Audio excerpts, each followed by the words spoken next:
Nice for everybody. New chassis for you, I think. Yes, this is a new car. Yeah, brand new. Are those tire warmers, or did you see that? What was it? Is that a secret that was responsible? Tire warmers. There was some kind of cover. Oh, they were taking the other car down to Okay, that's take a what it was. picture. Oh yeah, you probably saw one of That's what it was. the finished cars. Yeah. They put wraps on the tires to keep them nice. Not the current one. Yeah. What are these next 2 days like? How important are these days? I mean, obviously somebody's won this race the last 2 years, but anytime you get track opportunity out here. Yeah, that's exactly what I would say. Anytime you have an opportunity to run at the speedway, it's important. Whether it's this test or the April test that's going to come up, we try and make best use of the time.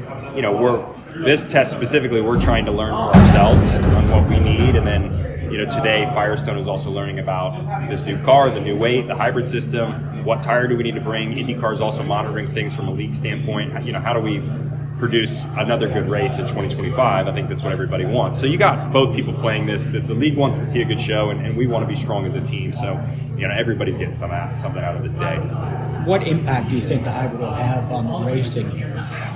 I don't think it's going to turn the race on its head compared to last year, but it will be different. There's a new element that you have to consider now. The hybrid, it is noticeable.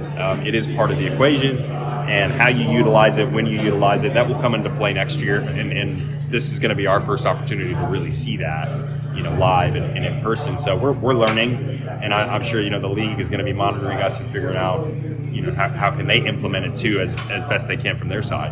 What was the biggest surprise with the hybrid on the ovals late in the season for you? I think just the seamlessness of the hybrid introduction was really the win. It was really ready to go when we put it on the cars. Obviously there was one or two hiccups, but when you look at a reliability standpoint from a percentage, it was about as high as you could hope, right? Near 100%, if not 98, 99%. So that was the big win. It adds a new element to the car. I think that's the exciting thing from a driver's standpoint. It affects the balance both when you're regenerating and when you're actually deploying, and how you utilize that on an oval versus a road street course is different. Nashville, we were using it, trying to use it strategically, starts, restarts, when you're making a pass, when you're not. You had to sacrifice something to regen in order to deploy, so those are the elements now that you have to work with. Is there multiple ways to use it on an oval? Like, not just one strategy, but there's going to be different people doing different things with it? Is that possible? Yeah, there are. You can use it multiple times a lap. You can use, shorter duration. You can use one long duration. I mean, it's kind of just like, pick your poison on how much you want to use it, basically. How many times have you gone back and watched that last night? I've seen it a lot. It was a fun race to be a part of, and I remember it, from inside the cockpit, and it's fun to see it from the outside. What I remember is just reacting in the moment, and then it's fun to go back and watch it and see what that looked like from the fans' perspective. But also watching it back, it just brings the memory of that huge storm we had. Everybody left, but then everybody was still here. I just couldn't believe it. I mean, the crowd was just as big as it always is. At the end of the day, you normally don't finish a race that late at night, so it's kind of a cool memory. And being in the afternoon like that, I thought the cars popped. I thought it looked like visually it looked the best it's looked in a very long time. Yeah, it was a very cool finish, just unique, right? I mean, we just haven't seen something like that in a long time, if not ever. I don't know the latest finish that we've ever had. That's got to be up there. So, I'll take it any way you can get. You can't beat a beautiful sunny day, but it was just unique last year or this year the way it unfolded. You're down in Arlington. Paulo just raved about what the track looks like. He says it's going to be fast. There's enough room where you even get gaps in practice. What are your initial thoughts when you saw that lay out? And how cool is it? Kind of outside the box thinking and partnering with the Cowboys and Rangers. I think Arlington is super impressive. Anybody that saw the announcement, saw the renderings, and it's a very ambitious racetrack. And look, you can't beat the partnership. That's really the big win. It's it's a collaboration between the Dallas Cowboys, the Texas Rangers, and the INDYCAR series, and to have those three brands teamed up, that's going to be a really iconic mashup. Also, that I'll call it that district is all about entertainment.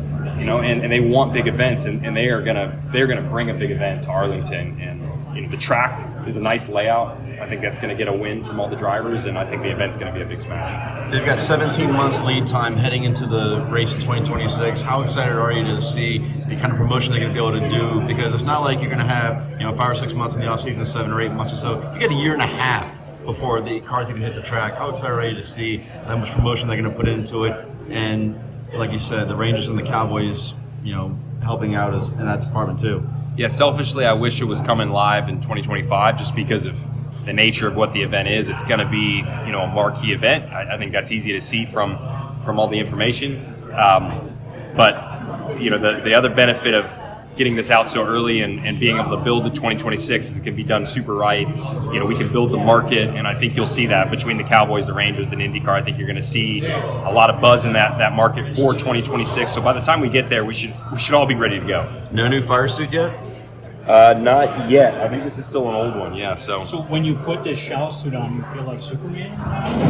I feel like you've had pretty good results the last few times. I feel honored to wear this suit. For me, it's Shell has been a great partner for Team Penske for so many years.